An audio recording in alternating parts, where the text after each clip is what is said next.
রাজনীতির এখনকার অবস্থাটা কি? গুজব সহ নানা রকম আলোচনায়, নানা রকম সমালোচনায় দেশের মধ্যে নানা কিছুর কথা ভাসছে। আমরা দেখতে চাচ্ছি যে সরকারই বা কেমন করছে, কখনই বা নির্বাচন হবে, সেসব বিষয় নিয়ে কথা বলার জন্য আজ আমাদের সঙ্গে রয়েছেন গণসংহতি আন্দোলনের প্রধান সমন্বয়কারী জনাব জুনায়েদ সাকি। জনাব জুনায়েদ সাকি, আপনাকে আমাদের অনুষ্ঠানে স্বাগত জানাই। আপনি আমাদেরকে সময় করে আমাদের অনুষ্ঠানে এসেছেন, সেজন্য আপনি আমাদের কৃতজ্ঞতা জানবেন। আমাদের সাথে আরও আপনাকে ধন্যবাদ। জি, আমাদের সাথে আরও থাকছেন বিজেপির চেয়ারম্যান, বাংলাদেশ জাতীয় পার্টি বিজেপির চেয়ারম্যান জনাব আন্দালিব রহমান পার্থ। ব্যারিস্টার আন্দালিব রহমান পার্থ, আপনিও আপনার ব্যস্ততার মধ্যে আমাদেরকে সময় দিয়েছেন, আমাদের কৃতজ্ঞতা জানবেন। আমাদের দর্শকদের পক্ষ থেকে, আমাদের সকলের পক্ষ থেকে আপনি আমাদের শুভেচ্ছা জানবেন। আমরা আসলে আজকে আপনারা এসছেন বলে অনেকে আমাদের কাছে অনেক কিছু জানতে চেয়েছেন, আমাদের গবেষক দলও আসলে অনেক বিষয়গুলি বুঝতে চেয়েছেন। আপনাদের মতো দুজন রাজনীতিবিদকে একসাথে পেয়ে আমাদের আজকে প্রোগ্রামটা ডিজাইন করা হয়েছে যে আমরা কিছু প্রশ্ন আপনাদের দুজনকে একই প্রশ্ন করব। তো আমার একই প্রশ্ন প্রথমটা হচ্ছে যে 2 মাস 2 দিন হলো অন্তর্বর্তীকালীন সরকার দায়িত্ব নিয়েছে। এই 2 মাস 2 দিন দায়িত্ব নেওয়ার ক্ষেত্রে আপনারা সরকারকে কত নম্বর দিবেন? কোন কোন জায়গায় সরকার আসলে ভালো করছে, কোন কোন জায়গায় মাঝারি করছে, কোন কোন জায়গায় একেবারে খারাপ করছে? চ্যালেঞ্জগুলি কি, আপনারা কি দেখেন? সেই দুটি আপনাদের কাছে, দুজনের কাছেই প্রশ্ন। আমি প্রথমে সাকি ভাইয়ের কাছেই যেতে চাই। সাকি ভাই অনুমতি দিলে পার্থের কাছেও যেতে পারি। মানে আমার কাছে মনে হয় যে সাকি ভাই পার্থ, আমি প্রায় সমবয়সী, সেজন্য সাকি ভাই একটু মুরব্বী, তো আমরা একটু মুরব্বীর প্রতি সম্মান দেখিয়ে সাকি ভাইয়ের কাছেই যাই। সাকি ভাই, আপনি একটু বলেন যে গভর্নমেন্ট নিয়ে আপনার আসলে মানে আপনার রিপোর্ট কার্ডটা আমরা একটু শুনতে চাই। একই রিপোর্ট কার্ড আমরা পার্থের কাছেও শুনতে চাইবো। আমরা আগে জনাব সাকি আপনার কাছ থেকে শুনতে চাই। ধন্যবাদ খালেদ মহিউদ্দিন, আপনার নতুন ঠিকানার পক্ষ থেকে এই যে আবারও একটা টক শো আপনি শুরু করেছেন, সেটা বেশ সাফল্যের সাথে এগিয়ে চলেছে। আপনাকে অভিনন্দন জানাই। আমি আজকের এই অনুষ্ঠানে পার্থ সহ, জনাব আন্দালিব রহমান পার্থ সহ, আপনি সহ সকলকে যারা দেখছেন সবাইকে সালাম এবং শুভেচ্ছা জানাই। দুর্গাপূজা উৎসব চলছে। বাংলাদেশের হিন্দু সম্প্রদায়ের সহ সারা বিশ্বের হিন্দু সম্প্রদায়ের মানুষের প্রতি আমরা শুভেচ্ছা এবং অভিনন্দন জানাই। দেখুন, একটা ছাত্র শ্রমিক জনতার গণ অভ্যুত্থান, অসাধারণ আত্মত্যাগ, রক্তের উপর দাঁড়িয়ে একটা গণ অভ্যুত্থান, একটা ফ্যাসিস্ট সরকারের পতন ঘটিয়েছে এবং একটা অন্তর্বর্তী সরকার দায়িত্ব গ্রহণ করেছে রাষ্ট্র পরিচালনার। এবং তাদের প্রতি বাংলাদেশের শিক্ষার্থীরা তো বটেই, রাজনৈতিক দলগুলো, শ্রেণী পেশার সংগঠন, দেশের সাধারণ মানুষ, অধিকাংশ মানুষ আমি বলবো যারা অভ্যুত্থানে অংশ নিয়েছেন, তারা সকলেই এই সরকারের প্রতি তাদের সমর্থন জানিয়েছে এবং সরকারের কাছ থেকে প্রত্যাশা অনেক। প্রথম আমরা যে তাদের সাথে বসেছি, তারা আমাদের সাথে কথা বলার চেষ্টা করেছেন, 2 দফায় আলোচনা হয়েছে। সেখানে আমরা কতগুলো বিষয় তাদেরকে বলার চেষ্টা করেছি যেগুলো আসলে আমাদের প্রত্যাশা। আমরা বলেছি যে এই সরকারের কতগুলো আশু কাজ আছে, দৈনন্দিন রাষ্ট্র পরিচালনা, এবং একই সাথে আছে একটা রাজনৈতিক উত্তরণের একটা দায়িত্ব, যেটা সরকার ইতিমধ্যেই বলেছে, যে কথাগুলো আমরাও বলছিলাম বহুদিন ধরে, যে বাংলাদেশে যে বিদ্যমান বহাল যে বন্দোবস্ত, এটা একটা ফ্যাসিস্ট কর্তৃত্ববাদী বন্দোবস্ত। এই বন্দোবস্ত জনগণের বিরুদ্ধে পরিচালিত হচ্ছে। কাজে এই বন্দোবস্ত বাংলাদেশকে আর এগিয়ে নিতে পারবে না। একটা নতুন রাজনৈতিক বন্দোবস্ত আমাদের দেশে প্রতিষ্ঠা করতে হবে এবং সেটা অবশ্যই একটা গণতান্ত্রিক রাজনৈতিক বন্দোবস্ত। সাকিব ভাই, আপনার অনুমতি নিয়ে শুধু একটা বলি যে আমরা আসলে ওই যে মানে এই ব্যাখ্যাগুলোকে বা একটু অ্যানালাইসিসগুলি আমরা একটু পরে শোনার জন্য রেখেছিলাম। আমরা প্রথমে আপনাদের আমি আসছি জি, আপনি যদি একটু, আমি এটাই বলছি যে এই রাজনৈতিক উত্তরণের পর্বটি কাজটা তাদের আছে, কিন্তু আশু যে কাজগুলো আছে সেই কাজগুলোর ক্ষেত্রে আমরা আমাদের দিক থেকে কতগুলো বিষয় বলেছিলাম। যে প্রথমত শহীদদের তালিকা তৈরি করা, তাদেরকে জাতীয় মর্যাদায় অধিষ্ঠিত করা, কারণ তারা যে অসাধারণ আত্মত্যাগ করেছেন, সেটা যে মানবিক মুহূর্ত তৈরি করেছে, সেটা প্রজন্ম থেকে প্রজন্মে একটা বড় অনুপ্রেরণার জায়গা থাকবে। সেইটা খুবই গুরুত্বের সাথে নেওয়া, তাদের পরিবারের দায়িত্ব গ্রহণ করা, যারা আমাদের আহত লড়াকু যোদ্ধারা, তাদের চিকিৎসা সহ তাদের দায়িত্ব গ্রহণ করা। এই প্রশ্নটা খুব জরুরি একটা প্রশ্ন। একই সাথে আমরা বলেছিলাম যে এই 15 বছর সহ বিশেষভাবে জুলাই আগস্টে যে হত্যাকাণ্ড, গুম খুন, অর্থ পাচার, লুণ্ঠন, লুটপাট, সবকিছু এগুলোকে একটা ন্যায় বিচারের জায়গায় দাঁড় করানো। কারণ নতুন বাংলাদেশের যে যাত্রা সেটা ন্যায় বিচারের উপর দাঁড়ায়। আমরা বলেছিলাম যে দেশে শান্তি শৃঙ্খলা প্রতিষ্ঠা করতে হবে, সেই জন্য যে ফ্যাসিস্ট সরকারের দলীয়করণ যে রূপ নিয়েছিল তাতে রাষ্ট্র প্রতিষ্ঠানগুলো তাদের বিদায়ের সাথে সাথে ভেঙে পড়ার উপক্রম হচ্ছে। সেইটার পুনর্গঠন আশু যে পুনর্গঠন সেই কাজটা তাদের করতে হবে এবং দেশে জানমালের নিরাপত্তা সহ সকল মানুষের নিরাপত্তার জায়গাটা নিশ্চয়তা করতে হবে। এবং সবশেষে যেটা জরুরি একটা কাজ সেটা হচ্ছে যে অর্থনৈতিক যে চ্যালেঞ্জটা বিগত ফ্যাসিস্ট সরকার বাংলাদেশের ঘাড়ে চাপিয়ে গেছে সেই অর্থনৈতিক চ্যালেঞ্জটাও মোকাবেলা করতে হবে। মানুষের অসংখ্য সরকার কেমন পারল দৈনন্দিন দ্রব্যমূল্য থেকে শুরু করে দাবি দেওয়া, সরকার কেমন পারল? আমি মনে করি অনেকগুলো জায়গায় তাদের ডিরেকশন আমরা এখন সমর্থন করছি। প্রথমত আশু কাজগুলোর ক্ষেত্রে এবং রাজনৈতিক উত্তরণের ক্ষেত্রেও আপনারা দেখেছেন ইতিমধ্যে কমিশন গঠিত হয়েছে, নতুন বন্দোবস্তের নানান উদ্যোগ নেওয়া হচ্ছে। তবে আশু কাজের ক্ষেত্রে আমরা বলবো যে যেভাবে পুনর্গঠনটা প্রয়োজন ছিল সেই পুনর্গঠনের ক্ষেত্রে আমরা তাদের অনেক ধীর গতি দেখতে পাচ্ছি। দ্রুত এবং কার্যকর যে পদক্ষেপ নেওয়া দরকার, বিশেষভাবে ফ্যাসিস্ট সরকারের সহযোগীদের ক্ষেত্রে ব্যবস্থা নেওয়া এবং একটা আশু পুনর্গঠনের জায়গায় যাওয়া। আমরা যেটা প্রথমেই বললাম যে শহীদদের তালিকা, আহতদের দায়িত্ব গ্রহণ, এই ক্ষেত্রে অনেক আসবো আপনার কাছে। ঘাটতি আমরা দেখছি। দ্রব্যমূল্য বাড়ছে, জানমালের নিরাপত্তা নানাভাবে আক্রান্ত হচ্ছে। বিশেষভাবে আমরা দেখেছি যে মাজার, হিন্দু সম্প্রদায়ের মন্দির কিংবা নারীর উপরে কিংবা পাহাড়ে হামলা, এই সবগুলো জায়গাতে মানুষের উদ্বেগ আছে এবং এই সবগুলো জায়গাতেই যেটা বলবো যে সরকারের দিক থেকে যতটা দ্রুত কার্যকর পদক্ষেপের জায়গা দেখা দরকার, মানে মানুষ প্রত্যাশা করে, অনেক ক্ষেত্রেই আমি বলবো যে 100তে কত দিবেন সাকিব ভাই? প্রত্যাশা পূরণ করা সাকিব ভাই 100তে কত দিবেন? নাম্বারিং করা খুব মুশকিল। আচ্ছা, আমি মনে করি যে মানুষের নাম্বারিং করা মুশকিল মানে কি জায়গা এখনো পুরোপুরি মানে মানুষের প্রত্যাশা আছে কিন্তু একই সাথে আস্থা আছে, আবার প্রত্যাশা পূরণে ঘাটতিও আছে। 60 ফার্স্ট ক্লাস নাম্বার 60, আমাদের বিশ্ববিদ্যালয়ে ফার্স্ট ক্লাস নাম্বার 60। আমি প্রত্যাশার জায়গা থেকে এখনো আমরা তাদেরকে মানে দিতে চাইবো। ঠিক আছে, আমরা এই পর্বের প্রশ্ন উত্তরগুলি একটু তাড়াতাড়ি করছে কারণ আপনাদের জন্য আমাদের অনেক প্রশ্ন রয়েছে। ব্যারিস্টার আন্দালিব রহমান পার্থ, আপনার কাছ থেকেও জানতে চাইবো যে অন্তর্বর্তীকালীন সরকারের পারফরমেন্স আপনি কেমন দেখছেন? কোন জায়গায় ভালো হয়েছে, কোন জায়গায় মাঝারি হয়েছে, কোন জায়গায় একেবারে খারাপ হয়েছে, আপনি যদি বলেন। আসসালামু আলাইকুম। জি, আপনাকে ধন্যবাদ। না, আমি রেপিটেশন করব না, সাকিব ভাইয়ের কথা ধরেই বলছি। সাকিব ভাই যে কথাগুলি বলেছে অবশ্যই আমি তাতে একমত। আবার ওই যে নাম্বারের কথা বললেন, আমি মনে করি পরীক্ষা এখনো চলছে, এখন নাম্বার দেওয়াটা আসলে বুদ্ধিমানের কাজ না। সরকার যেই প্ল্যানগুলি করেছে বা যেই পরিকল্পনাগুলি করেছে ঠিক আছে, কিন্তু এক্সিকিউশনের দিক থেকে সরকার এটা বাস্তবে আপনার ফল দেওয়ার যেই প্রক্রিয়া সরকারের, সেইটা আসলে একটু প্রশ্নবিদ্ধ হচ্ছে বা সেটা একটু আমরা যেভাবে চাচ্ছিলাম সেভাবে হচ্ছে না। যেমন আমি সবচেয়ে বেশি লক্ষ্য করি, দেখুন পলিটিশিয়ান বলুন বা সমাজে গ্রহণযোগ্য লোক বলুন, গ্রহণযোগ্য ইন সেন্স আমি বলি মানুষের সাথে সম্পৃক্ততা। একটা গভর্নমেন্ট করতে হলে আপনার এক্সপার্টিসও লাগবে, আপনার আবার সম্পৃক্ততা থাকে এরকম মানুষও লাগবে। সো এই সরকারের সবচেয়ে বড় অসুবিধাটা আমি যেটা দেখতে পাই যে জনগণের সাথে ওই কানেক্টিভিটিটা এই সরকারের নেই বললেই চলে। সরকারের তরফ থেকে শুধুমাত্র প্রধান উপদেষ্টা দুই একবার কথা বলেছেন, এছাড়া যারা কথা বলছেন সেখানে খুব কাটছাট কথাবার্তা বলা হচ্ছে এবং ছোট ছোট কথাতে অনেক কন্ট্রোভার্সি দাঁড়িয়ে গেছে।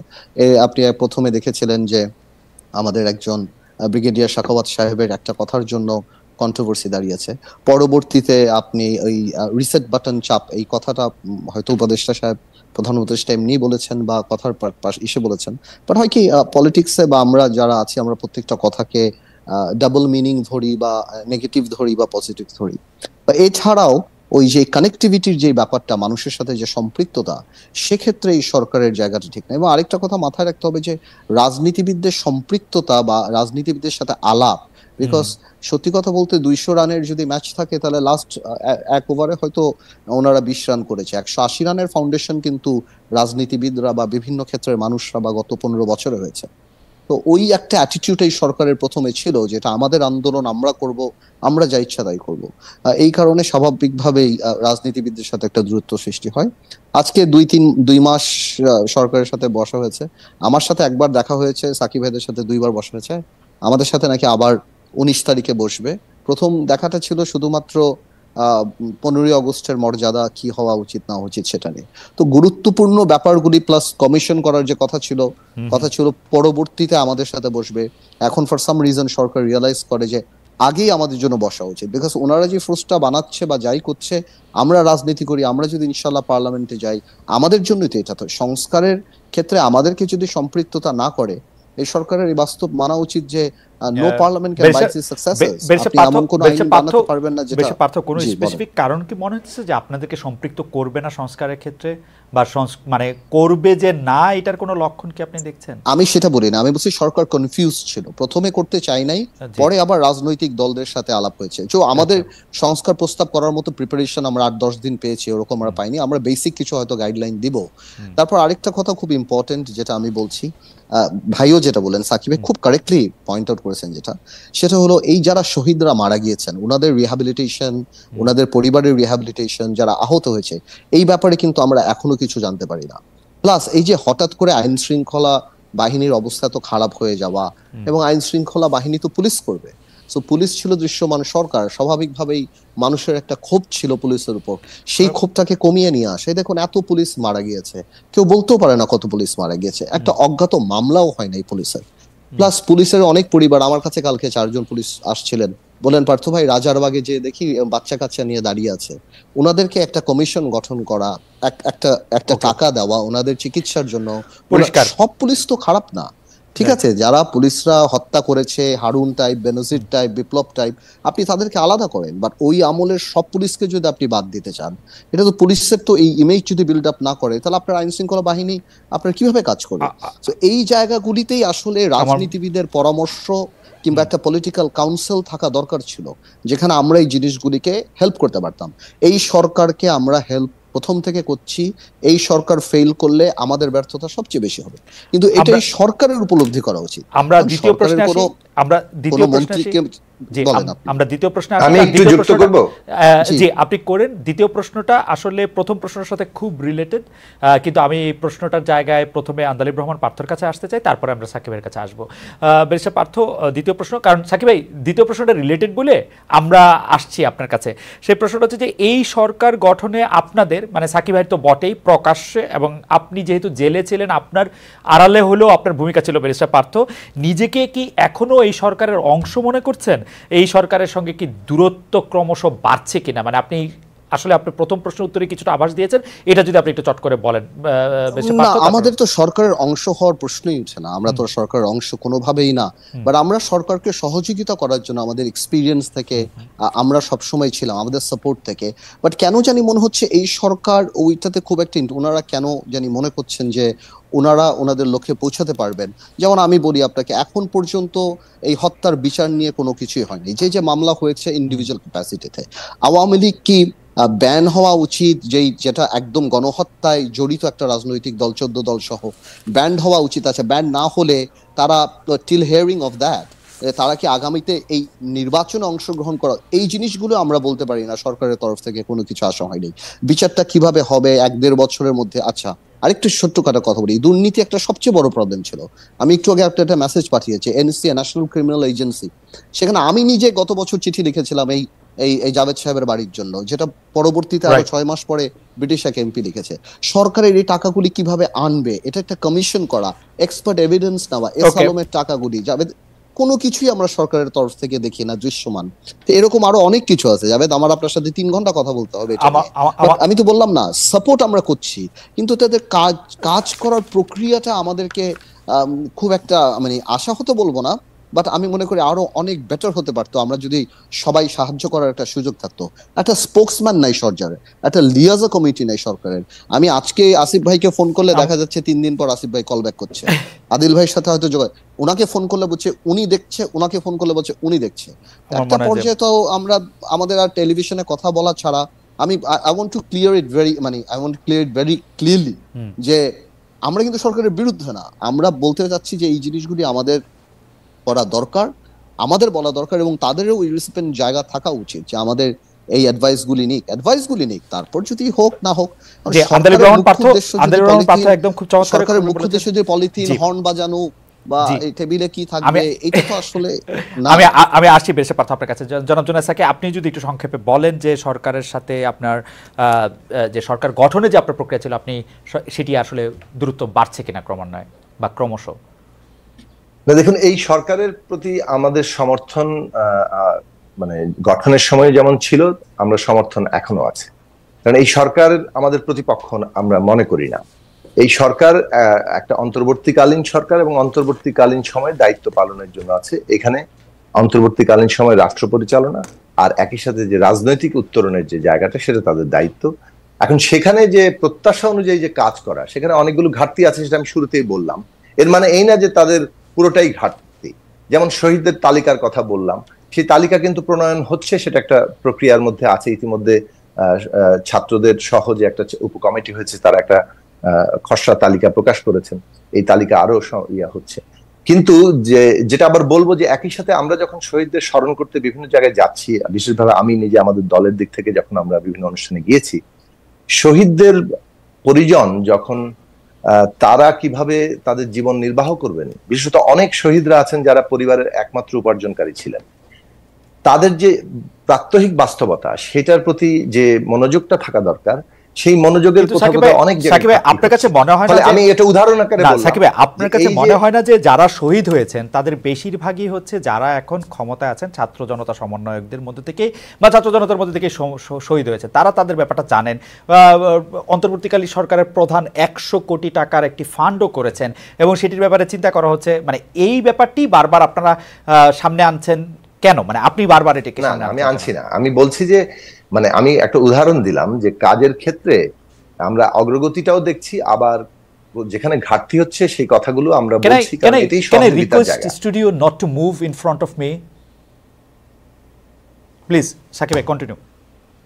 আচ্ছা, যেটা বলছি যে আমরা এটাকে নেতিবাচক অর্থে না দেখে আমরা যেটা বলছি, যা প্রয়োজন, যা সমস্যাগুলো হচ্ছে, সেগুলো সরকারের কাছে তুলে ধরা, সেটা আমাদের একটা কর্তব্য আমরা মনে করি। এবং এই কর্তব্যের জায়গা থেকে আমরা এই যে গত শনিবারে যে বৈঠকটি হলো, সেই বৈঠকে আমাদের পক্ষ থেকে আমরা প্রস্তাব করেছি যে একটা ন্যাশনাল পলিটিক্যাল কাউন্সিল কিংবা জাতীয় রাজনৈতিক একটা কাউন্সিল গঠন করা যেতে পারে, কিংবা যে নামেই বলেন না কেন, একটা কাঠামো তৈরি করা যেতে পারে যেখানে সরকারকে যারা সমর্থন জানিয়েছে, শিক্ষার্থী, রাজনৈতিক দল, শ্রেণী পেশার সংগঠন, অর্থাৎ অংশীজন, জনগণের বিভিন্ন অংশ, তাদের সাথে সরকারের আরো ঘনিষ্ঠ যোগাযোগটা থাকে। কারণ এদের সমর্থনের ভিত্তিতেই, তার শক্তির উপর দাঁড়িয়ে কিন্তু এই সরকার রাষ্ট্র পরিচালনা করছে।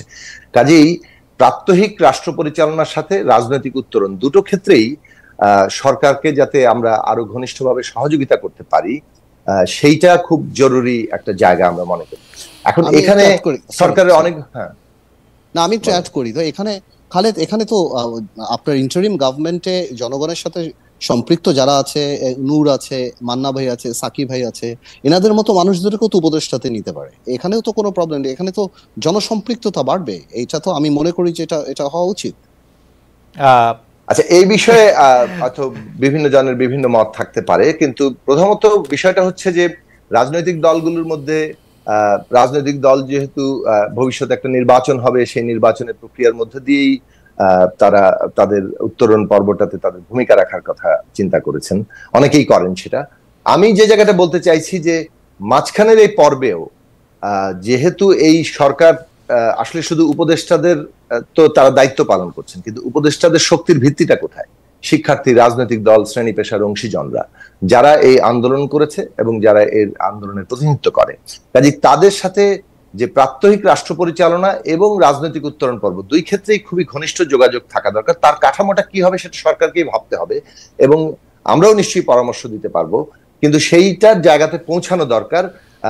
মানে যে কারণে এই সরকারটি, আমি একটু একটা জিনিস শেষ করি, এই সরকারটা কিন্তু একটা বিশেষ বাস্তবতায় এসছে। এটার সাথে ওই 2007-08 সরকার, 91 সালের সরকার কিংবা তত্ত্বাবধায়ক সরকার কারোর সাথে কেউ বলছেও না একটা বাস্তবতা, কেউ বলছেও না যে এটি সেই সরকারের সাথে তুলনীয়। কিন্তু আমার একটি জিনিস জানার ইচ্ছা যে আপনার কাছে কেন মনে হচ্ছে যে সরকার কেন এই সম্পৃক্ততার মধ্যে দিয়ে যাচ্ছে না? যেটি জনাব পার্থ বললেন যে এটা তো মাহমুদুর রহমান মান্না বা ডাকসুর সাবেক সভাপতি নূর হতে পারতেন, বা জুনায়েদ সাকি তো অবশ্যই হতে পারতেন, সেটি জুনায়েদ সাকির চয়েস হতে পারে যে তিনি সরকারে যান নাই, কিন্তু আসলে এই সম্পৃক্ততার ক্ষেত্রে সরকারের মানে কোথায় আটকাচ্ছে? সরকার কিন্তু বলে নাই যে তারা সম্পৃক্ততা চায় না। সরকার কিন্তু সম্পৃক্ততার ব্যাপারে অত্যন্ত আগ্রহ প্রকাশ করছে এবং বারবারই বলছে যে তারা এই সমর্থনকে অত্যন্ত গুরুত্বের সাথে নিচ্ছে এবং এই সমর্থনের ভিত্তিতেই তারা রাষ্ট্র পরিচালনা করছেন। কিন্তু সেইটার তারপরও গ্যাপ থেকে যাচ্ছে। এখন সেই গ্যাপ কিভাবে সমাধান হবে সেটার জন্যই আমরা তাদেরকে জানিয়েছি। আমরা দেখি সামনে কিভাবে তারা এই বিষয়টিকে আরো ডিল করেন। এখন আমি যেটা বললাম যে অনেকগুলো কাজে কিন্তু সরকারের অনেকগুলো পদক্ষেপ আছে, যেমন ব্যাংকিং সেক্টর থেকে শুরু করে আর্থিক খাতে অনেকগুলো পদক্ষেপ আছে যেগুলো ইতিবাচক জায়গা আছে। আবার অনেকগুলো জায়গাতে এখনো মানুষ ওই তার প্রত্যাশা অনুযায়ী দেখতে পাচ্ছে না, যে যারা এত হাজার হাজার লক্ষ কোটি টাকা পাচার করলো, যারা ব্যাংকগুলোকে ফোকলা বানিয়ে দিল, সেগুলো কিভাবে তারা আসলে জবাবদিহিতার আওতায় আসবে, কিভাবে টাকা উদ্ধার হবে, এই প্রশ্নগুলো নিয়ে আরো অনেক স্ট্রং, কিভাবে টাকা উদ্ধার হবে বা কিভাবে এই কাজগুলি করা হবে সেই সম্পর্কে আমরা একটি কথা যেটি আসলে শিক্ষা উপদেষ্টা বলেছেন শিক্ষকদের সম্পর্কে, যে 500 লোক ভিসি হতে চায়, কেউ পড়াতে চায় না। আমরা এখন দেখছি যে এই সরকারের মধ্যে থেকে অনেক লোকই বাইরে থেকে এসে পদ পদবি যতটা দাবি করছেন ততটা কাজ করতে চাচ্ছেন না। সেই ক্ষেত্রে কি একটি কোনো মন্তব্য করবেন কিনা সাকিব ভাই? আপনাকে দিয়ে আমরা শুরু করি যে আসলে এই সরকারের মধ্যে থেকে যত লোক পদ পদবি চাচ্ছেন তত লোক আসলে কাজ করতে চাচ্ছেন না, বা কাজটা কে করবেন তারা যেন জানে না। আমরা আসলে মূল প্রশ্নগুলিতে যেতে হবে। এইগুলি আপনাদের জন্য কমন প্রশ্ন, আপনারা যদি একটু তাড়াতাড়ি এগুলির জবাব দেন। আমি একটা কথাই শুধু এক্ষেত্রে বলবো, সেটা হচ্ছে যে সরকার যে বন্দোবস্তটা তৈরি করেছিল যে তারা রাষ্ট্রের বিভিন্ন প্রতিষ্ঠান, মানে সেটা বিশ্ববিদ্যালয়, শিক্ষা প্রতিষ্ঠান থেকে শুরু করে একেবারে সামাজিক স্তরেও রাষ্ট্রের মূল প্রতিষ্ঠান তো আছেই, সবগুলোর কর্তা ব্যক্তিদেরকে কিংবা তার আরো অংশকে এই ব্যবস্থার সহযোগী করে নিতেছে, লুটপাটের ভাগবাটোয়ারা দিয়ে, যে তোমরা এটার সহযোগী, তোমরা এটার অংশীদার হয়ে যাও, যাতে করে এই ব্যবস্থাটা টিকে থাকতে তারা সহায়তা করে অথবা তারা অংশীদারে পরিণত হয়। যার ফলে এমন একটা পরিবেশ তৈরি হয়েছে যে প্রত্যেকেই মনে করেন মাথার উপর একটা ছায়া থাকতে হবে, তারপর আমি কাজ করব।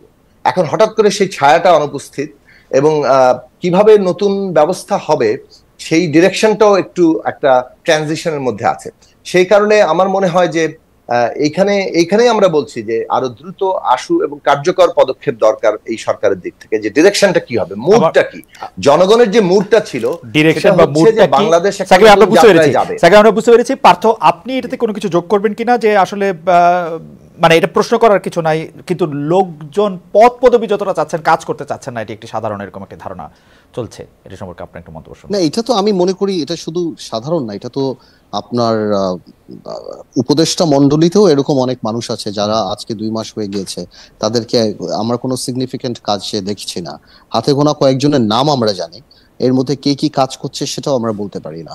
তো স্বাভাবিকভাবে একটা কথা আমি আপনাকে বলি যে ওনাদের আগে ফার্স্ট রিয়েলাইজ করতে হবে যে ওনাদের একটা টিম বানাতে হবে। আপনি যেটা বারবার বলেন যে ওনারা কি এটা বুঝতে পারছেন না, আমরা সমর্থন করছি, কিন্তু এই সম্পৃক্ততার জায়গাটা একটু অসুবিধা হচ্ছে। আর ওনারা বুঝতে পারছেন না বিকজ ওনারা একটা বাবলের মধ্যে থাকেন। ওনারা সুশীল মানুষ, যার যার জায়গায় কাজ করেছেন, ভালো সাকসেসফুল হয়েছেন, কিন্তু আমাদের কাজ তো সাধারণ মানুষকে নিয়ে। পলিটিশিয়ানদের কাজ সাধারণ আমাদের কাছে সাধারণ মানুষের অ্যাক্সেস আছে, ওনাদের কাছে সাধারণ মানুষের অ্যাক্সেস নেই।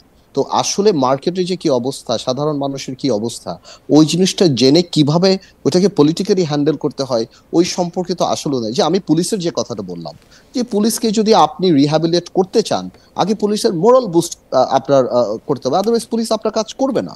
পুলিশ যদি মনে করে আমার চাকরিটা একটা স্টিগমা, একটা ট্যাবু, তাহলে পুলিশ এই চাকরি করবে না। তা আমি সেটাই বলছি যে ওই জায়গাগুলিতে সরকার সিরিয়াস, মানে আরো সিরিয়াস হওয়া উচিত এবং তাদের উপলব্ধি করা উচিত যে এটা তাদের এক্সপার্টিজ না। ওনারা হয়তো ওনাদের মন্ত্রণালয় ভালো চালাচ্ছেন কি না চালাচ্ছেন আমরা বলতে পারি না, বাট ধরে নিই ভালোই চালাচ্ছেন, আমাদের সমর্থন আছে। কিন্তু ওনারা যদি আরো বেশি সম্পৃক্ততা বাড়াতো, আরো বেশি সমাজের অন্যান্য মানুষের সাথে কথা বলতো, তাহলে আমার মনে হয় আরো বেটার হতো জিনিসটা। আমরা আরো দুটি প্রশ্ন, আমি একটা লাইন যুক্ত করব পার্থর সাথে, সেটা হচ্ছে যে এই সরকারের যেটা জরুরি প্রয়োজন সেটা হচ্ছে একটা রাজনৈতিক দৃষ্টিভঙ্গি থেকে বিষয় সমস্যাগুলোকে দেখা দরকার, সমাধানগুলোকে দেখা দরকার। পলিটিক্যাল ভিউটা খুব জরুরি। না, সেটা আপনি বলেছেন সাকিব ভাই, অলরেডি বলেছেন সাকিব ভাই, এটা আপনি অলরেডি বলেছেন।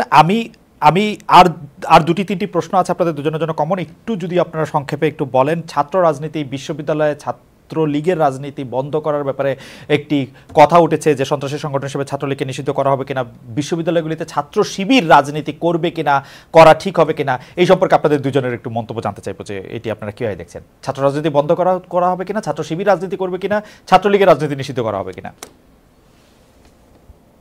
সাকিব ভাই। আমি বলবো। আচ্ছা দেখুন, আমার নিজের যেটা ধারণা মানে সেটা হচ্ছে যে বাংলাদেশে যেটা আমরা দেখেছি যে শিক্ষাঙ্গনগুলোতে সরকারি ছাত্র দল একটা পেটোয়া বাহিনী হিসেবে দখলদারিত্বের কাজটা করে, একটা বরকন্দাজ প্রশাসনের সহযোগিতায়, এবং শিক্ষা প্রতিষ্ঠানগুলো যে কোনো সরকার বাংলাদেশ প্রতিষ্ঠার পর থেকে আমরা দেখেছি দখলে রাখার চেষ্টা করে, কারণ ছাত্র আন্দোলনকে তারা ভয় পায়। এই কারণে এই দখলদারিত্বটা এই পর্যায়ে গিয়েছে যে তার একটা ভয়ঙ্কর চেহারা আমরা দেখলাম আবরার হত্যাকাণ্ডে, কিংবা ঢাকা বিশ্ববিদ্যালয়ে কিভাবে শীতের রাতে একজন ছাত্রকে সারা রাত দাঁড় করিয়ে রাখলো, তারপর নিউমোনিয়া সে মৃত্যুবরণ করলো। এই যে ভয়ঙ্কর চেহারাটা তারা প্রত্যেকটা ছাত্রকে প্রাত্যহিকভাবে মোকাবেলা করে। ফলে এই ছাত্র আন্দোলন বলেন সেটাকে তারা যে ছাত্র রাজনীতির আকারে দেখছে মূলত একটা পেটোয়া দখলদারিত্ব হিসেবে। ফলে এর বিরুদ্ধে ছাত্র সমাজের মধ্যে সত্যিকার অর্থেই একটা ন্যায্য ক্ষোভ আছে। এখন এই ক্ষোভটা কিভাবে সমাধান হবে সেটার দিকে আমাদের মনোযোগটা দেওয়া দরকার। অর্থাৎ প্রাতিষ্ঠানিকভাবে শিক্ষা প্রতিষ্ঠানগুলোতে এমন ধরনের সংস্কার দরকার যেখানে আর কোনো হল এইভাবে কোনো পেটোয়া বাহিনীর দখলদারিত্বে আনতে পারবে না। সেইটা যদি আমরা নিশ্চিত করতে পারি তাহলে আমার মনে হয় যে ছাত্ররা তাদের নিজেদের যে রাজনৈতিক অধিকার স্বাধীনতা সেটার ব্যাপারে তাদের কোনো আপত্তি থাকার কথা না, কারণ তারা তো রাজনৈতিক স্বাধীনতা বুঝতে পারছি। কিন্তু বৈষম্য বিরোধী, তাহলে এই ফর্মুলাতে তো ছাত্রলীগকে নিষিদ্ধ করা দরকার নাই, এখন বৈষম্য বিরোধী ছাত্র আন্দোলনকে নিষিদ্ধ করা দরকার, কারণ ওরা সরকারে না। বৈষম্য বিরোধী ছাত্র আন্দোলন কিন্তু এই দখলদারিতে যাচ্ছে না এখনো পর্যন্ত। তাদের বিরুদ্ধে এই অভিযোগ বলে যে যারাই সরকারে যায় তারা দখলদারিতে যায়, এটা একটা বরকন্দাজ প্রশাসন আমি বলতেছি এটা একটা কায়েম করতে চেষ্টা করছে, এরকম কোনো অভিযোগ তো না। আপনি বললেন যে এটা একটা ফর্মুলা, সেইজন্য আমি বললাম না। ফর্মুলাটা এতদিন কাজ করেছে, এখন কাজ করছে না। 5ই আগস্ট পর্যন্ত এই ফর্মুলাটাই বাংলাদেশে কাজ করেছে প্রধানত। আচ্ছা, তাহলে আমি বুঝতে পারছি। তাহলে আপনি আমাকে এই তিনটা স্ট্যাকেট প্রশ্নের যদি আপনি একটু জবাব দিতেন, তাহলে কি ছাত্র রাজনীতি নিষিদ্ধ করার দরকার আছে কি নাই, মানে আপনি কি মনে করেন? আমি মনে করি যে ছাত্র রাজনীতির যে দখলদারি চেহারা সেটাকে মানে কোনোভাবেই আর মানে টিকতে দেওয়া যাবে না। ছাত্র শিবিরের রাজনীতি, সেই দখলদারিত্বের রাজনীতিটা যদি বন্ধ করা যায় তাহলে ছাত্ররাই নিজেরা তাদের রাজনৈতিক স্বাধীনতার ব্যাপারে সিদ্ধান্ত নেবে। ছাত্র শিবিরের রাজনীতি দেখো, এখন কোন একটা বিশেষ সংগঠনের ব্যাপারে যে আগে যে সিদ্ধান্তের জায়গা ছিল, ছাত্র শিবির, জামাত ইসলামী, এই প্রশ্নে আমাদের অবস্থানটা ছিল 1971 সালে তাদের ভূমিকার প্রশ্ন নিয়ে, যে 1971 সালে তারা পাকিস্তানি গণহত্যার সাথে তাদের রাজনৈতিক অবস্থান সহযোগীর অবস্থান ছিল, এবং তারা গণহত্যার একটা অক্সিলিয়ারি ফোর্স হিসেবে তাদের কোন কোন প্রতিষ্ঠিত বাহিনী কাজ করেছে। সেই জায়গা থেকে তারা বাংলাদেশের স্বাধীনতার পরে তারা এই বিষয়ে তাদের রাজনৈতিক অবস্থানের যে ব্যাখ্যা জনগণের কাছে দেওয়া, সেটা তারা খুব স্পষ্টভাবে দিয়েছে বলে আমাদের আসলে এখনো জানা নেই। তারা এখন বলেন যে তাদের এক সময়কার আমির তিনি নাকি এই বিষয়ে ব্যাখ্যা দিয়েছিলেন, কিন্তু এটা জামাত ইসলামী বাংলাদেশ প্রশ্নে তাদের অবস্থান কি, 71 সালের তাদের যে রাজনৈতিক ভূমিকা, সেই ভূমিকাকে তারা কিভাবে মূল্যায়ন করে সেটা স্পষ্ট ব্যাখ্যা আমার মনে হয় জনগণের বিরাট অংশ জানতে চায়। না, সেটা তো প্রেক্ষাপট গেল। ছাত্র শিবিরের রাজনীতি বিশ্ববিদ্যালয়ে করতে আপনি সংগঠন ধরে এরকম মানা করতে চান না। ওকে, আমরা এই ক্ষেত্রে আমি বলতে পারি আমার একটা নীতিগত অবস্থানের জায়গা। নীতিগত অবস্থানটা হচ্ছে বাংলাদেশে আমরা একটা ইনক্লুসিভ বাংলাদেশ করতে চাই, রাজনৈতিক ব্যবস্থার মধ্যে এমন ব্যবস্থা করতে চাই যেখানে একটা ইনক্লুসিভ পলিটিক্যাল সিস্টেম থাকবে, যেখানে রাজনৈতিক বিশ্বাস পথ মতের পার্থক্য থাকবে, কিন্তু তারা এই একই রাজনৈতিক ব্যবস্থার নিজেদের অংশীদার ভাবতে পারবে। রাজনৈতিক পক্ষ প্রতিপক্ষ ইত্যাদি রাজনৈতিক ভাবে মোকাবেলা হবে, জবরদস্তির কায়দায় নয়।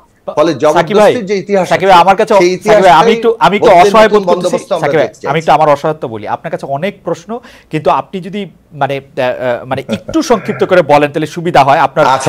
ছাত্রলীগ নিষিদ্ধ করা উচিত কি উচিত না? আমি বলবো না না, এই তিনটা প্রশ্ন সাকিবের কাছে, সাকিবের কাছে উত্তর পাইতে হলে ব্যারিস্টার আমাদের একটু অনেক কিছু শিখে জেনে তারপরে উত্তরটা আমরা পাই আর কি। সাকিব ভাই বলেন, ছাত্রলীগ নিষিদ্ধ করতে চান কি চান না? না, আমি নিষিদ্ধ রাজনৈতিক দল নিষিদ্ধ করার বিষয় নিয়ে ছাত্রলীগ তো রাজনৈতিক দল না, আগেই বললাম যে ছাত্রলীগ ছাত্রদের সংগঠন। যারা অপরাধী, যারা হত্যাকাণ্ডের মতো থেকে শুরু করে একেবারে একটা ফ্যাসিস্ট ব্যবস্থার মানে যাকে বলে কায়েম করার কারিগর হিসেবে, কুশীলব হিসেবে কাজ করেছে, তাদেরকে নানা পর্যায়ে মানে আইনের আওতায়, বিচারের আওতায় আনতে হবে। রাজনৈতিক দল নিষিদ্ধের প্রশ্নটি জনগণ এবং বিচারালয়ের উপরে। ছাত্রলীগ তো রাজনৈতিক দল না সাকিব ভাই। না, ছাত্রলীগও কিন্তু একটা এই পুরো ফ্যাসিস্ট ব্যবস্থা কায়েমের একটা ইনস্ট্রুমেন্ট কিংবা একটা অংশীদার হিসেবে কাজ করেছে। ফলে তাদের দিক থেকেও তারা যারা হত্যাকাণ্ডে অংশ নিয়েছে, তাদের যারা মানে কিন্তু সংগঠন হিসেবে তাদেরকে অবশ্যই বিচার আওতায়। কিন্তু সংগঠন হিসেবে আপনি ছাত্রলীগ নিষিদ্ধ হোক এরকম কোনো কিছু আপনি চান না? সংগঠন হিসেবে তাদের দায় যখন আসবে সেই প্রশ্নটা তখন আলোচিত হতে পারে। এটাতে কি বুঝলাম আমি জানি না। যাই হোক, আপনারা সাকিব ভাইকে শুনছেন, আমি একটু ব্যারিস্টার পার্থ আপনার কাছে যেতে চাই। ব্যারিস্টার পার্থ, 3টি সরল প্রশ্ন। ছাত্র রাজনীতি নিষিদ্ধ করা উচিত কি উচিত না? বিশ্ববিদ্যালয় ছাত্রের শিবিরের রাজনীতি আপনি কিভাবে দেখেন, এবং ছাত্রলীগকে নিষিদ্ধ করা উচিত কিনা? না, আমি একটা প্রশ্ন করি। আসলে ছাত্রলীগের কথাটা এই 5 তারিখের পরে বা 20 তারিখ জুলাই মাস থেকে 10 তারিখ পর্যন্ত, মানে 5 তারিখ পর্যন্ত এই বছরের যে ভূমিকাটা, সেটা তো কোনো ছাত্র বা রাজনৈতিক ভূমিকা না। আপনি আমাকে অন্য ছাত্র রাজনীতির সাথে ছাত্রলীগের কথাটা আপনি আনতে পারেন না। এবং আমি খোলাখুলি বলছি, যে রাজনৈতিক দল, সেটা আওয়ামী লীগ হোক, ছাত্রলীগ হোক, যুবলীগ হোক, আমরা হই যেই হই, তারা যদি রাজনৈতিক দলের বৈশিষ্ট্য হারিয়ে একটা খুনি দল হিসাবে একটা টেররিস্ট অর্গানাইজেশন জেনোসাইড করার মধ্যে ঢুকে যায়, তাহলে তো সে রাজনৈতিক দল থাকে না। তাহলে আপনি তাকে ছাত্র লীগ বলে ছাত্রদের রাজনীতিকে আমরা নিষিদ্ধ করতে যাচ্ছি না। আলাদা প্রশ্ন। আওয়ামী লীগ গত 15 বছর হত্যা থেকে আরম্ভ করে আজকে পর্যন্ত ছাত্রলীগের ভূমিকাটা কি ছিল? টেন্ডারবাজি, চাঁদাবাজি, মারামারি, হেলমেট বাহিনী ছাড়া। তো যেই রাজনৈতিক দলের অবস্থান সেটা হবে রাজনৈতিক দলের নামে ছিল। কোথাও নৈতিক অবস্থান থাকে নট নেসেসারিলি যে তাদেরটা। তো আপনি যদি মনে করেন, এবং দায়বদ্ধতা তখন আসবে যখন বিচারের কাছে উঠবে, যেটা আমাদেরকে আমাদের ভাই সাকিব ভাই বললো, দায় তো আমরা টেনে নিয়ে আসবো, উঠানো দরকার নাই, বিচারের কথা দরকার নাই। যে পরিমাণ মানুষ হত্যা করেছে ছাত্রলীগ, যুবলীগ এবং আওয়ামী লীগের নেতৃত্বে, ছাত্রলীগ তো ইন্ডিপেন্ডেন্ট অর্গানাইজেশন হিসেবে কাজ করে নাই। আমাদের এখনো চোখে ভাসে এই সাদ্দামরা যেভাবে দাঁড়িয়ে বলেছে, ফেসবুক দেখে দেখে আমরা এক একটা বিচার করবো, তারা করেছে। তো আমার প্রশ্নটা হলো যে ছাত্রলীগের সাথে ছাত্র রাজনীতিকে আপনি মিক্স করতে পারেন না। আমি 3টা আলাদা প্রশ্ন করছি। আমি 3টা আলাদা প্রশ্ন করছি।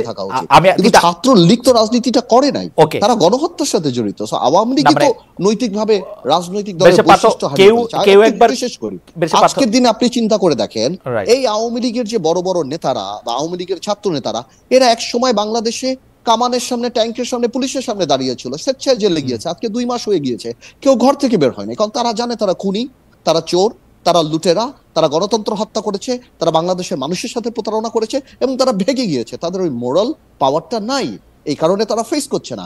এই নেতারা, এই গ্রুপরা আজকে সিনিয়র যত নেতা দেখছেন, মাঝখানে এই যে নানক বলেন, রহমান বলেন, বা হানিফ বলেন, বা আমির হোসেন আমু, তোহাল্লামে, যাদেরকে বলেন, এরা এক সময় সরকার, স্বৈরাচার সবার বিরুদ্ধে যুদ্ধ করেছে, আপনারা দেখেছেন রাজপথে। তো আজকে কেন তারা পালিয়ে যাচ্ছে? আজকে তারা দেশ ছেড়ে চলে যাচ্ছে? আজকে তারা কেন ছাত্রলীগ ঘোমটা দিয়ে চলে যাচ্ছে? বিকজ তারা জানে রাজনৈতিক দল না। জনাব আদুল রহমান পার্থ, একটা অফ টপিক, একটা মানে, কারণ এই প্রশ্নটা রিলেটেড, সেটা হচ্ছে যে জামাতে ইসলামীও তো আসলে 1971 সালে এই রকম একটা গণহত্যাকে যারা সমর্থন করেছিল, গণহত্যা যারা করেছিল তাদের সমর্থন করেছে, কিন্তু তাদের রাজনীতি করার ক্ষেত্রে তাদের জোট করার ক্ষেত্রে তো তাতে কোনো বাধা হয় নাই। আপনি খুবই ভালো কথা বলছেন, এবং আমি আপনাকে ভেঙে দিই। আমরা জামাতে ইসলামীর জোটের অবস্থা, জামাতে ইসলামের অবস্থানটা প্রথম থেকেই তারা স্বাধীনতার বিরুদ্ধে ছিল। জামাতের আমির যত না এক্সপ্লেনেশন করছে, তার চেয়ে বেশি তো পাকিস্তান ইমরান খান এক্সপ্লেনেশন করছে যে তাদের জন্য ভুল ছিল আমাদের সাথে কাজ করা বা এই দেশ বিভক্ত করা। সো জামাত ইসলামীর ব্যাপারটা প্রথম থেকেই ছিল। আর Awami League betrayed with the people. মানুষ আওয়ামী লীগকে ট্রাস্ট করেছে উইথ ডেমোক্রেসি। মানুষ আওয়ামী লীগের হাতে ক্ষমতা দিয়েছে, মানুষ 2008 সালে ভোট দিয়েছে, মানুষ আওয়ামী লীগ স্বাধীনতা যুদ্ধে লিডিং পলিটিক্যাল পার্টি ছিল। জামাত তো প্রথম অবস্থা থেকেই খারাপ ছিল, এবং সেখানে তারা গণহত্যার সাথে জড়িত ছিল, এটা ছিল সেটা ছিল, সেটা ছিল আজকে তাদের এই অবস্থান। এবং আমরা জোট করেছি জামাতের সাথে অবশ্যই আমরা জোট করেছি, কিন্তু জামাতের ওই অবজেকশন গুলিকে রেখেই তো আমরা জোট করেছি। সো কালকে ডেফিনেটলি আজকে জামাতেরও আওয়ামী লীগের গণহত্যা নিয়ে নৈতিকতার জায়গা থেকে প্রশ্ন উঠে যে আওয়ামী লীগও সেভাবে, জামাত ইসলামও সেভাবে চ্যালেঞ্জ করতে পারবে না, বিকজ তাদের হাতেও রক্ত আছে। ওকে, আমরা দর্শকদের কাছে জানতে চেয়েছিলাম যে 2 মাস অন্তর্বর্তী সরকার পাশ করলো, এই সময় রাজনৈতিক দলগুলো সঠিক ভূমিকায় আছে কিনা, মানে রাজনৈতিক দলগুলো নিয়ে আমরা প্রশ্ন করেছিলাম এই সময় রাজনৈতিক দলগুলো ভূমিকা সঠিক কিনা বা সঠিক ভূমিকা আছে কিনা। এই প্রশ্নের জবাবে শতকরা 23% দর্শক মনে করছেন যে হ্যাঁ রাজনৈতিক দলগুলো তাদের সঠিক ভূমিকায় ছিল, শতকরা 77% দর্শক মনে করছেন যে না তারা ছিল না, 48,000 দর্শক ভোট দিয়েছেন। আমরা এই দুজনের প্রশ্নের ক্ষেত্রে শেষ প্রশ্নে আসি। সাকিব ভাই, আমাদের অনুরোধ যে আপনি একটু যদি কম কথায় একটু বলেন যে আপনি গুজব নিয়ে কি বলবেন। এই গুজবের কারণ কি, আমরা কিন্তু নানা ধরনের গুজব দেখি, আমরা এমনিতেই একটা ইনফরমেশন সুপার ডায়রিয়ার মধ্যে আছি, অনেকে এটা এরকম এই শব্দটা কয়েন করছেন যে চারিদিক থেকে ইনফরমেশন আসছে এবং এর মধ্যে থেকে গুজব ঢুকানো হচ্ছে, গুজব কেউ কেউ ঢুকাচ্ছেন। এইটার মধ্যে যেমন কালকে পরশু সবচেয়ে জনপ্রিয় গুজব ছিল ক্যান্টনমেন্টে জানি কি হচ্ছে, ওয়াকার সাহেব আর ইউনূস সাহেবের মধ্যে জানি কি হচ্ছে। আপনি এগুলিকে আসলে কিভাবে দেখেন, কেন এইসব গুজব ডালপালা মেলছে, এই গুজবের কারণ কি সাংবাদিকরাও কিছুটা কিনা, গণমাধ্যমও কিছুটা কিনা? না, এটা যে গুজব ইতিমধ্যে এটা নানাভাবেই আলোচিত হয়েছে, যেটা পুরোটাই গুজব, এবং এই গুজব তৈরি করা হচ্ছে, গুজব তৈরি করে গুজব ডিসেমিনেট করা মানে সঞ্চারিত করার যথেষ্ট মানে ক্ষমতা এখন তৈরি হয়েছে মানে বিশেষত সামাজিক মাধ্যমের কারণে। তো এইটা তৈরি করার পেছনে যে মানে পতিত ফ্যাসিস্ট শক্তির একটা ভূমিকা আছে সেটা খুব সহজেই অনুমেয় বোঝা যায়, যে তারা চাইছে একটা ডিস্টেবিলাইজ করার জন্য এবং এই সরকার ব্যর্থ হয়ে যাচ্ছে। একাডেমিক ইন্টারেস্টে একটা প্রশ্ন করি, গত সরকারকেও আমি যত প্রশ্ন করেছি তারা একটা বলতো যে আওয়ামী লীগের মধ্যে নাকি ঘাপটি মেরে জামাত বিএনপি এগুলি বসে আছে এবং সেই কারণে নানা ধরনের কিছু ঘটতেছে। এইবারও আমরা দেখতেছি যেই সরকার, যে শেখ হাসিনা পালিয়ে গেছে কাউকে কোনো কিছু না বলে, সেই আওয়ামী লীগের কোন অস্তিত্ব কোথায় আছে যে এই জুজুর ভয় আমাদের পেতে হবে? মানে এটা কি একটা ফর্মুলার মতো? রাষ্ট্র শক্তির মধ্যে যেভাবে তারা 15 বছর ধরে রাষ্ট্র ব্যবস্থা প্রতিষ্ঠানগুলোতে তাদের লোক সজ্জিত করেছে, সেটা তো একটা বড় শক্তি। সেই লোকগুলি আরো বেশি বিএনপি হয়েছে কিন্তু এখন। সাকিব ভাই, এই লোকগুলি কিন্তু আরো বেশি বিএনপি হয়েছে এখন। তারা কত বেশি বিএনপি, কত বেশি জামায়াত, এটা প্রতিষ্ঠিত করার জন্য তারা প্রাণপণ করতেছে। একজন আওয়ামী লীগের লোক আপনি পাবেন না। একজন, এই যে পার্থ সঠিক কথা বলছে, 2 মাসের মধ্যে একজন আওয়ামী লীগের নেতা দাঁড়ায় বলেন নাই যে আমি আওয়ামী লীগ করি, আমি যা করছি ঠিক করছি, একজনও বলেন নাই, একজনও বলেন না। কিন্তু আপনি দেখেন একজন বলেছেন, শেখ হাসিনা বলেছেন। শেখ হাসিনা বলছেন কিনা আমি জানি না, শেখ হাসিনা বলছেন কিনা আমি জানি না। ওই তোরাবড়া পাহাড় থেকে, সাকিব ভাই, তোরাবড়া পাহাড় থেকে কি বলছে না বলছে সেটা আমি জানি না, এটা শেখ হাসিনা বলা হইলো না। শেখ হাসিনা মানে শেখ হাসিনা কোনো গণমাধ্যমে বলতো, কাউরে বলতো, এটা শুনতো, এই তোরাবড়া পাহাড় থেকে টেলিফোন এগুলি আমি মানি না। না, সেটাই বিষয়টা হচ্ছে যে তোরাবড়া পাহাড় থেকে টেলিফোন লিক করা, এই সমস্ত বিষয়গুলো খুবই আমি বেঠিক কাজ মনে করি। কিন্তু শেখ হাসিনার উপরে যেহেতু এক ধরনের কথা বলার, প্রকাশ্যে মানে আনুষ্ঠানিকভাবে কথা বলার একটা বাধা আছে, সে কারণে তিনি টেলিফোন লিকের এই ব্যবস্থাটা গ্রহণ করেছেন তার বক্তব্য প্রচার করার জন্য। উনার কথা কে শুনতে চায়? সেটা খুব পরিষ্কারভাবে চলে গেছেন। উনার কথা কে শুনতে চায় সাকিব ভাই? বাংলাদেশে কি উনি একমাত্র আওয়ামী লীগ? উনার কথা কে শুনতে চায়? উনি চলে গেছেন, কাজ করতে চাইছেন, উনি চলে গেছেন বাংলাদেশ থেকে। উনার কথা কে শুনতে চায়? আর আওয়ামী লীগ নাই বাংলাদেশে? না, চলে গেছেন, এটা যদি এত মানে সহজ ভাবার কিছু নেই। বাংলাদেশে আপনারা এটাকে কঠিন ভাবছেন। আওয়ামী লীগের যে সেটআপ, সেটাকে খুব দুর্বল ভাবার কিছু নেই। আচ্ছা, আমি একটু জনাব আন্দালিব রহমান পার্থকে জানতে চাইবো যে জনাব আন্দালিব রহমান পার্থ, গুজব বিষয়ে আপনি যদি একটু আলোকপাত করেন। আমি সাকিবের সাথে উইথ ডিউ রেসপেক্ট আমি একটু ডিফার করি যে যেটা বললো যে শেখ হাসিনা বা আওয়ামী লীগ সভানেত্রী উনি লিক করে এভাবে বলার চেষ্টা করছেন, আমার এটা মনে হয় না। এই জন্য মনে হয় না, তাহলে হয়তো এটা আরো প্ল্যান্ড হতো। উনি যেই লেভেলে নেতাদের সাথে কথা বলছেন, গোপালগঞ্জের ছাত্রলীগের আহ্বায়ক কমিটির একজন, সে আবার ধমক দিচ্ছে, নেত্রী আপনি এটা ছেড়ে দেন, আপনি কাউকে দায়িত্ব দেন। অথবা বেলজিয়ামের একজন যার সাথে 1988 সালে দেখা হয়েছে, তাকে বলা হচ্ছে যেতে। এতে কিন্তু বরং আওয়ামী লীগের দুর্বলতাই বেশি প্রমাণ পায় শক্তির চেয়ে।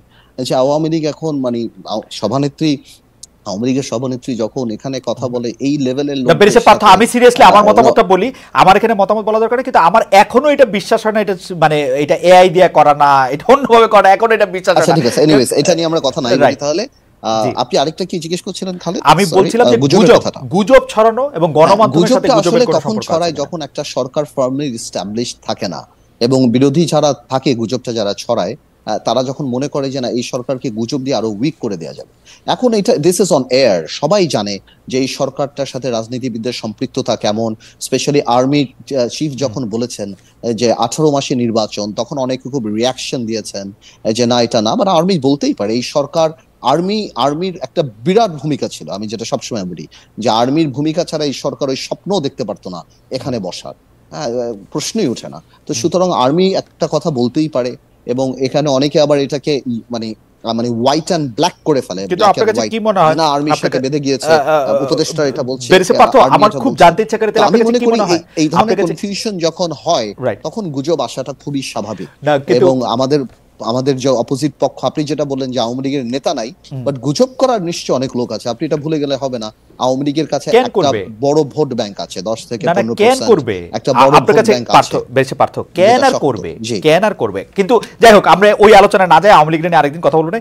কিন্তু ঘটনা হইতেছে যে প্রফেসর ইউনূস যে জেনে বুঝে, আপনার কথা যদি আমি সত্য ধরে নিই, জেনে বুঝে শুধু ছাত্রদের ক্রেডিট দিচ্ছেন, বলছেন ছাত্ররা তাকে নিয়োগ দিচ্ছে, তো সেইটা কি আসলে তিনি একটা জায়গা তৈরি করছেন কিনা যে আর্মির অবদানটা সেটা সরাসরি বা খোলাখুলি স্বীকার না করে? আপনি কি মনে করেন যে উনি না, একটা আমি ওনাকে বেনিফিট অফ দ্য ডাউট দিতে চাই। উনি ইজ এ সিম্পল পারসন, উনি পলিটিশিয়ান না। উনি কথার এত মারপ্যাচ হয়তো বুঝতে পাচ্ছেন না। উনি হয়তো ওভার এক্সাইটেড, ওভারওয়েলমড হয়ে মানে এই ইয়াং ছেলেদেরকে উনি আরো প্রমোট করার জন্য হয়তো এই কথাগুলি মাস্টার মাইন্ড বা এই কথাগুলি বা রিসেট বাটন বা এই কথাগুলি উনি বলছেন। He doesn't mean any harm, আমি এটা মনে করি যে আমারও উনি তাই কাউকে মনে হয়। কষ্ট দিতে, কাউকে ছোট, কিন্তু আমরা যেহেতু রাজনীতিবিদের জায়গা থেকে দেখি, আমরা যখন মূল্যায়ন করি আমাদের এখানে ছাড় দেওয়ার কোনো সুযোগ নেই, যার কারণে এই কথাগুলি নিয়ে সবাই বলে আসছে। বিকজ কেউ যদি আমারও তাই মাস্টার মনে মাইন্ড হয়। হয় তাহলে আমরা মাস্টার ব্রেইন, যেখান থেকে মাস্টার মাইন্ড বের হয়েছে। Because we have been working for this for last 15-20 years, এই পলিটিশিয়ানরা। আমরা আমি তাই বলার চেষ্টা করছি, I want to give mister Yunus the benefit of the doubt, যে উনি সরল মনেই হয়তো বলছেন, উনি পলিটিশিয়ান না, কথার মারপ্যাচ হয়তো উনি অত এক্সপার্ট না, এই কারণেই বলছে। এটার মধ্যে আমি কোনো কুট বা কাউকে ছোট করা বা ওকে কারোটা দেখছি না। বাট পুরো সিচুয়েশনটা আমি বলছি যে গভর্নমেন্টের একটা স্পোকসম্যান থাকা উচিত এবং কথা বলার সময় হোমওয়ার্ক থাকা উচিত। আচ্ছা, আমরা আন্দালিব রহমান পার্থ, অন্তর্বর্তীকালীন সরকারকে আপনি কতদিন সময় দিতে চান নির্বাচনটা অনুষ্ঠান করার জন্য? আপনার মাথায় কি কোনো ক্যালেন্ডার, টাইমলাইন, ঘড়ি কিছু দেখতে পাচ্ছেন? আমার সাথে কোনো ক্যালেন্ডার টাইমলাইন, বাট আমি বিশ্বাস করি সংস্কারগুলি নির্বাচনমুখী সংস্কার হওয়া উচিত, বড় সংস্কারগুলি প্রস্তাব থাকা উচিত, রাজনীতি দলের সাথে কথা বলা উচিত, ওনাদের একটা জেনারেল কমিটমেন্ট নেওয়া উচিত যে এই জিনিসগুলি যদি জাতির কাছে কমিটেড হয়। আমাদের সবচেয়ে বড় বিচার তো জাতি করে, আমাদের সবচেয়ে বড় বিচার জাতি করে। সুতরাং জাতির কাছে কমিটেড হওয়া উচিত যে বড় বড় সংস্কারগুলি ক্ষমতাকে ভারসাম্য আনার জন্য। এবং আমার বিশ্বাস সেটা ওই বিশ্বাসের জায়গাটা রাখা উচিত যে আগামীতে যারা পলিটিক্যাল গভর্নমেন্ট আসবে তারা এগুলি করবে, because they will be committed to the people. আর নির্বাচনমুখী সংস্কারগুলি এনাদের হাতে দেওয়া উচিত। আদারওয়াইজ ওনারা এমন কোন সংস্কার করে টেকসই করতে পারবে না আমরা যদি কোনোদিন পার্লামেন্টে যাই, ক্ষমতায় যাই, আমরা সেটাকে সরিয়ে ফেলতে পারবো না, এমন কিছুই হতে পারবে না। সুতরাং আমার মনে হয় আমাদেরকে সাথে নিয়ে এই কাজগুলি করা উচিত। আপনি কি কোনো একটা মানে সময় দেখতে পান যে এই সময়ের মধ্যে এটি করে ফেলতে পারেন? আমার মনে হয় this should not take September থেকে ফেব্রুয়ারি আগামী বছর, আমি মনে করি ইজ আ গুড টাইম। এর মধ্যে ওনাদের করে দেওয়া উচিত, নাহলে ওনাদের পপুলারিটি আরো অনেক নিচে পড়ে যাচ্ছে, যেভাবে বাজারের দাম সবকিছু, মানুষ ওনাদেরকে সুযোগ দিচ্ছে, কিন্তু ওনারা তখন ওনাদের মানে বলে না তখন ছেড়ে দেওয়া কেঁদে বাঁচি, এই টাইপের সিচুয়েশন। সেপ্টেম্বর 25 থেকে ফেব্রুয়ারি 26 মনে করছেন আন্দালিব রহমান পার্থ? জনাব জোনেসাকে আপনি অন্তর্বর্তীকালীন সরকারের টাইম? আমি সময় দিতে চাচ্ছি না, আমি ধারণা করছি, আমি কাউকে সময় দেওয়ার জায়গায় না, আমি ধারণা করছি রাজনীতি নিয়ে। না, আমিও মানে শব্দটা কয়েন করতে ভুল করেছি। পার্থ বলেছেন যে এই সময়ের মধ্যে হয়তো নির্বাচন হবে। জি জোনেসাকি। আমি শেষ থেকে আসি। দেখুন, সময়সীমা নির্ধারণ করার মানে কোনো, আসলে আমারও কাছে কোনো ক্যালেন্ডার নেই। আমি মনে করি যে এই সরকারের কালক্ষেপণ করা ঠিক হবে না। অর্থাৎ জনগণ যাতে এরকম কোনোভাবে ধারণায় না পৌঁছান যে সরকার বোধহয় তাদের সময় দীর্ঘায়িত করার চেষ্টা করছে, এটা হলো 1 নম্বর। 2 নম্বর হচ্ছে যে তাহলে কোনটা কালক্ষেপণ না, সেটা হচ্ছে যে এই ছাত্র শ্রমিক জনতার গণ অভ্যুত্থানের একটা রায় এসছে, একটা নতুন রাজনৈতিক বন্দোবস্ত দরকার। সেটার জন্য ভিত্তি হবে একটা গণতান্ত্রিক সংবিধান, রাষ্ট্রীয় প্রতিষ্ঠানগুলোর সংস্কার, আইনের সংস্কার এবং একটা গণতান্ত্রিক নির্বাচন যার অংশ। ফলে এগুলো কোনোটা পরস্পর বিরোধী না।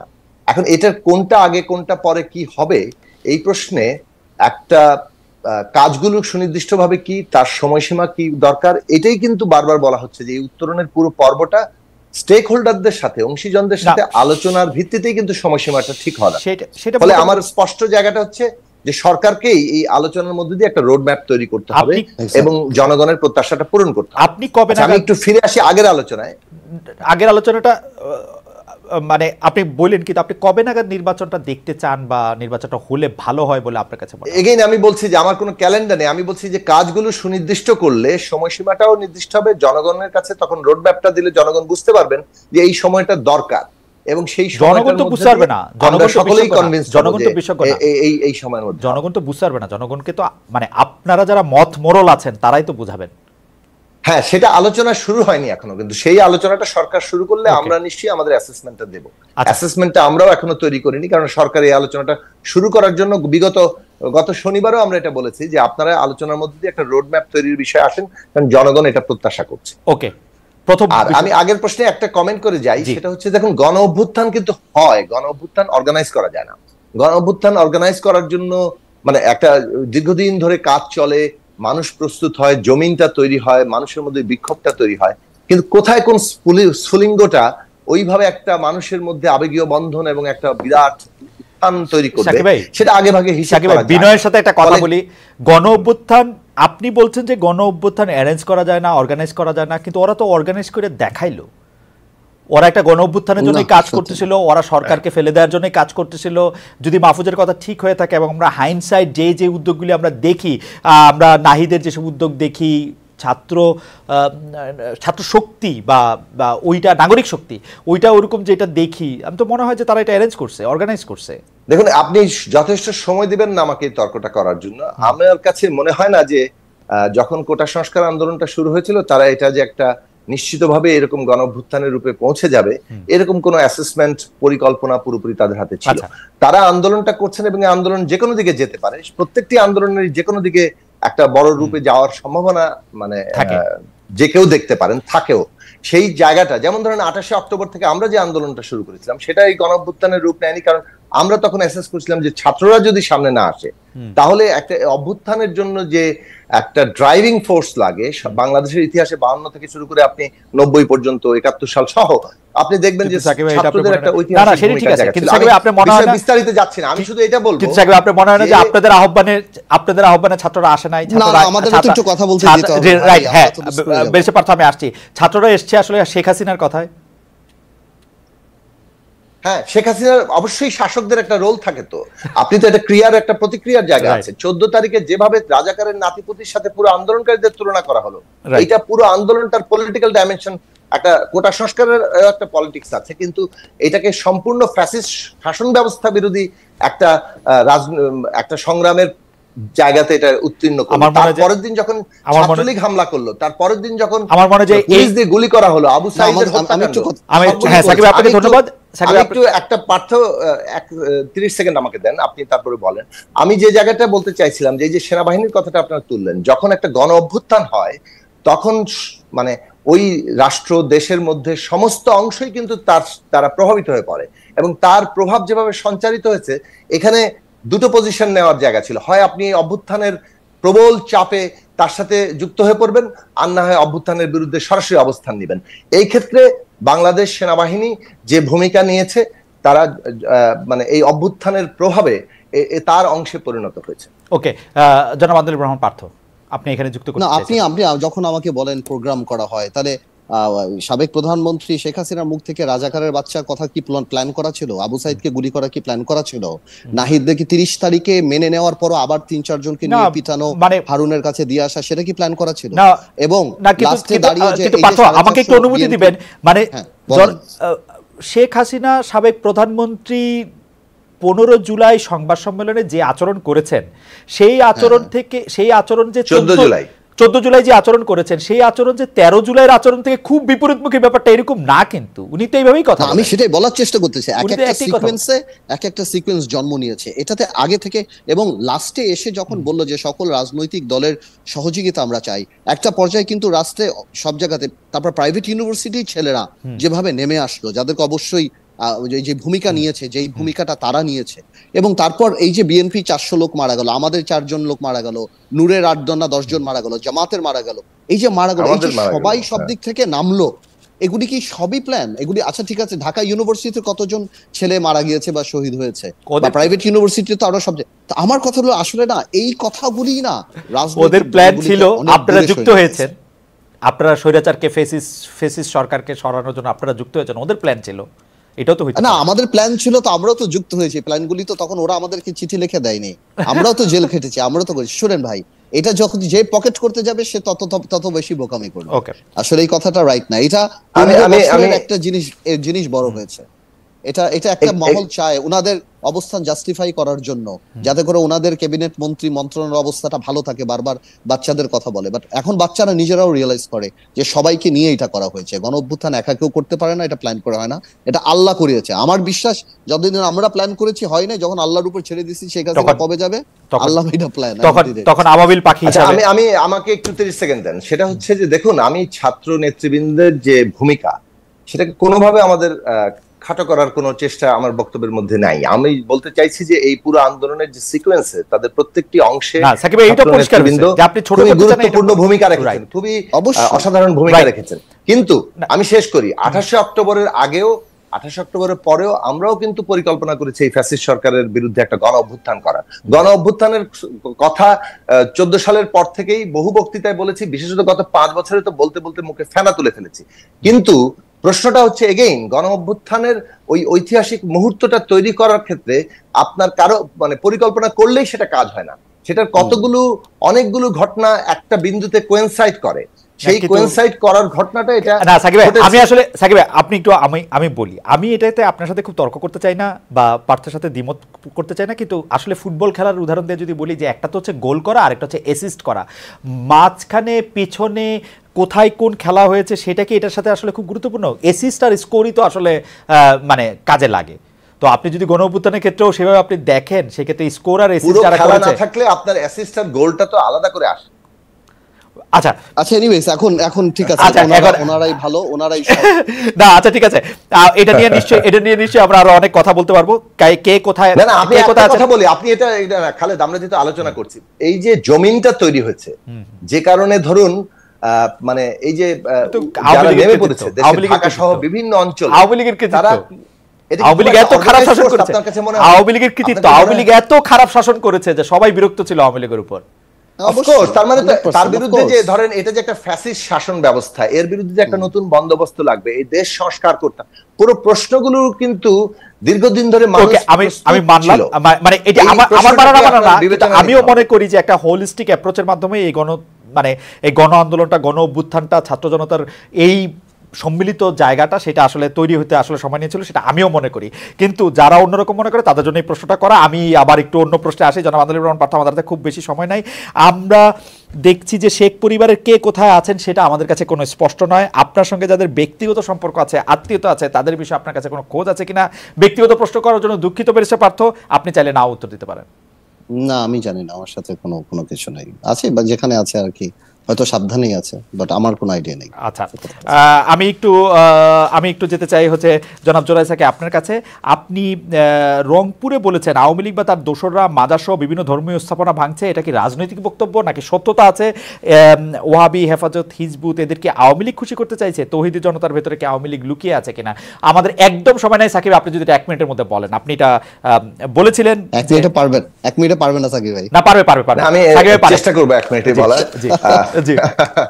দেখুন, যে কোনো ঘটনার দুটো জিনিস আছে। বাংলাদেশে এই ধরনের যে কোনো উগ্রতা, অসহিষ্ণুতা, ঘৃণা, বিদ্বেষ এবং এক পক্ষ আরেক পক্ষকে হামলা করা, এগুলো তো আমরা দেখছি। এটা যেমন হিন্দু সম্প্রদায় কিংবা ধর্মীয় ভাবে সংখ্যাগরিষ্ঠের বাইরে অন্য সম্প্রদায় যারা আছেন তাদের উপরে হামলা হচ্ছে, অন্য জাতিগত ভাবে হামলা হচ্ছে, রাজনৈতিক বিশ্বাসের উপর হামলা হয়েছে।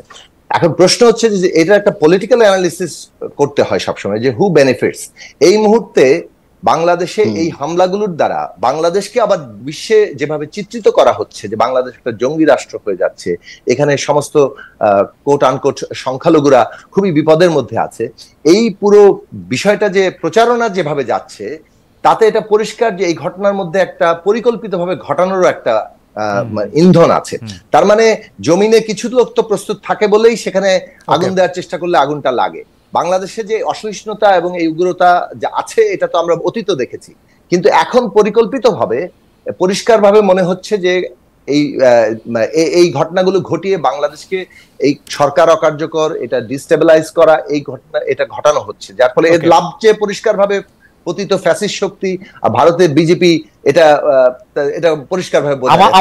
আমার মনে হয় বিশেষ করে ভূমিকা দেখলে আমার মনে হয় এই বিষয়ে খোলামেলায় বলতে চাই, আমার মনে হয় যে বিশেষ করে ভারতীয় মিডিয়ার ভূমিকা যেটি এই সরকার দায়িত্ব নেওয়ার পরে তারা যে ভূমিকা নিয়েছে আমার মনে হয় না মানে অবিশ্বাস্য, মানে ভবিষ্যতের গণযোগাযোগ ভূমিকা নিয়েছে এটা কি খুব স্বাভাবিক মনে হয়? না স্বাভাবিক মনে হয় না দেখি তো বলছি, ভবিষ্যতে গণযোগাযোগ ও সাংবাদিকতা যারা পড়বেন, যারা জার্নালিজম পড়বেন তাদের নিশ্চয়ই এটি একটি মানে মানে গবেষণার ব্যাপার হবে আর কি, এটা ল্যাবরেটরি গবেষণা করা দরকার যে তারা আসলে কি করেছে, মানে এটা স্বাভাবিক গবেষণা আসলে এটা ফরেনসিক অ্যানালাইসিস হওয়া দরকার, এটা ফরেনসিক অ্যানালাইসিস হওয়া দরকার। জনাব আন্দালিব রহমান পার্থ, সম্ভবত আমাদের শেষ প্রশ্ন, টাইম আর একদমই নাই। আপনি বিএনপির সঙ্গে জোটে ছিলেন, তারপরে জোট থেকে বেরিয়েছেন, যুগপৎ আন্দোলনে ছিলেন না, এখন অবস্থা যেরকম দেখা যাচ্ছে যে ভবিষ্যতের নির্বাচনে বিএনপি একটা জোট করতে পারে, জামাত একটা জোট করতে পারে, আপনি তখন কি করবেন? বিএনপির সঙ্গে জোটে যাবেন, জামাতের সঙ্গে জোটে যাবেন, একলা থাকবেন? এই ব্যাপারে আপনার কোনো চিন্তা এই মুহূর্তে আছে কিনা? তো বিএনপি জোট করতে পারে, জামাত জোট করতে পারে, আমিও তো জোট করতে পারি, আপনি এটা ধরলেন না কেন? আপনিও করতে, সেটি জানতে চাইলাম আর কি, আপনিও জোট করলে বিএনপি বা জামাতকে নেবেন কিনা? আপনি জোট করলে বিএনপি জামাতকে ডাকবেন কিনা? আমি বিএনপির সাথে জোট করছি না, মানে আমার অধীনেও তো একটা জোট হতে পারে, রাইট, হতে পারে, আমরা মিলেও তো একটা জোট করতে পারি, তাই না? তখন জামাত আপনার এটা সময় বলে দিবে, ওকে ইনশাআল্লাহ সময় বলে দিবে। আমাদের আসলে আজকে বেশ কিছু প্রশ্ন আর করতে পারলাম না, সাকিব ভাই এবং পার্থের চমৎকার কথা শুনতে শুনতে আমার আসলে কিছু সময় আমাদের পার হয়ে গেল। সাকিব ভাই, আমাদের শেষ প্রশ্ন হচ্ছে যে বিএনপির 31 দফা নিয়ে আপনাদের প্ল্যাটফর্ম গণতন্ত্র মঞ্চ থেকে আপত্তি থাকলেও সব মিলিয়ে 31 দফা যদি বাস্তবায়ন করা যায় তাহলে অন্তর্বর্তী সরকারের সার্বিক সংস্কার সেভাবে কি আর দরকার আছে কিনা? না, অন্তর্বর্তী সরকারের সংস্কারের মধ্যে তো এই প্রস্তাবনাগুলো আসবে, এবং আমি এটা বলবো যে আমরা 31 দফা পৌঁছেছিলাম, সেখানে আমাদের যে 14 দফা ছিল এগুলো তো যখন একটা অনেকগুলো দল মিলে একটা জায়গায় পৌঁছানো, সেখানে ন্যূনতম জায়গায় ঐক্যমত্য হয়, অনেকগুলো জায়গায় আবার পার্থক্য থাকে। প্রশ্নটা হচ্ছে যে এটা আমি একই সাথে বলবো যে এই সংস্কারের দিকটা তো অত্যন্ত গুরুত্বপূর্ণ।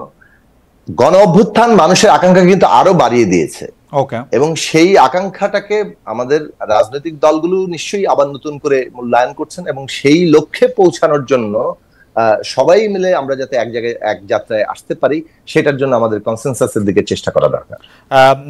শেষ প্রশ্ন জনাব আন্দালিব রহমান পার্থ আপনার কাছে, সেই প্রশ্নটি হচ্ছে যে আওয়ামী লীগ ও তার জোটের সবাই মাইনাস, গত 2 মাস গ্রহণযোগ্য হলো তৃতীয় দফার সংলাপে জিএম কাদেরকে আর গ্রহণ করতে রাজি নাই সমন্বয়করা, বিষয়টা আপনি আসলে কিভাবে দেখেন? শেষ প্রশ্ন। আমি খুবই পজিটিভলি দেখি জিএম কাদেরকে বা জাতীয় পার্টিকে বা বিএনপি আওয়ামী লীগের যারা অক্সিজেনের ভূমিকা পালন করেছে, আওয়ামী লীগের এই ভোট চুরি বা এই যে কাজগুলি করে সেখানে সব সময় জাতীয় পার্টি থেকেছে। আমি মনে করি না জাতীয় পার্টিকে নৈতিকভাবে এই সরকারে, যেহেতু এই সরকারটা একটা গণঅভ্যুত্থানের পরে আসা সরকার, এই সরকার গণঅভ্যুত্থানটা করেছিল আওয়ামী লীগ তার দোসরের বিরুদ্ধে, তো কোনোভাবেই জাতীয় পার্টিকে এই সুযোগ দেওয়া উচিত না, জাতীয় পার্টির কোনো মায়া কান্না এখানে অ্যাকনলেজ করা উচিত না।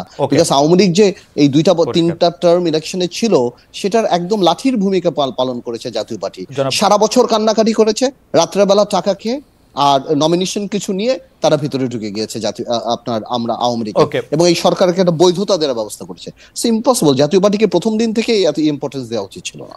জনাব আন্দালিব রহমান পার্থ, আপনাকে অনেক ধন্যবাদ জন্য। আমার একটা লাস্ট লাইন আছে, ফ্যাসিস্ট ব্যবস্থার জন্য দায়ীদের, হত্যাকাণ্ডের জন্য দায়ীদের বিচার করতে হবে, এটা অবশ্যই, এবং দল হিসেবে যারা আছেন তাদের দায়িত্বটা, তাদের দায়টা কি অবস্থায় আছে সেটা আদালত এবং জনগণ, আমি মনে করি যে বিচারটা খুব মাস্ট, খুব জরুরি। জনাব সাকি, জনাব আন্দালিব রহমান পার্থ, আপনাদের অনেক ধন্যবাদ। দর্শক, আপনারা জানেন যে নতুন ভোর আসে, সময় বদলে যায়, অনেক সময় নতুন করে লিখতে হয় স্বাধীনতার সংজ্ঞা, যেমনটা আমরা সবসময় বলি, শুধু বদলায় না প্রশ্নের গুরুত্ব। আমরা প্রশ্ন করতে চাই, আপনাদের প্রশ্ন সামনে আনতে চাই। চোখ রাখুন আমাদের ঠিকানায় খালেদ মহিউদ্দিন এখন থেকে প্রতি বৃহস্পতিবার রাত 9টায় চ্যানেল 24-ও দেখা যাবে। বিরতিহীন শো নিয়ে আমরা আসছি ঠিক রাত 9টায়। আমাদের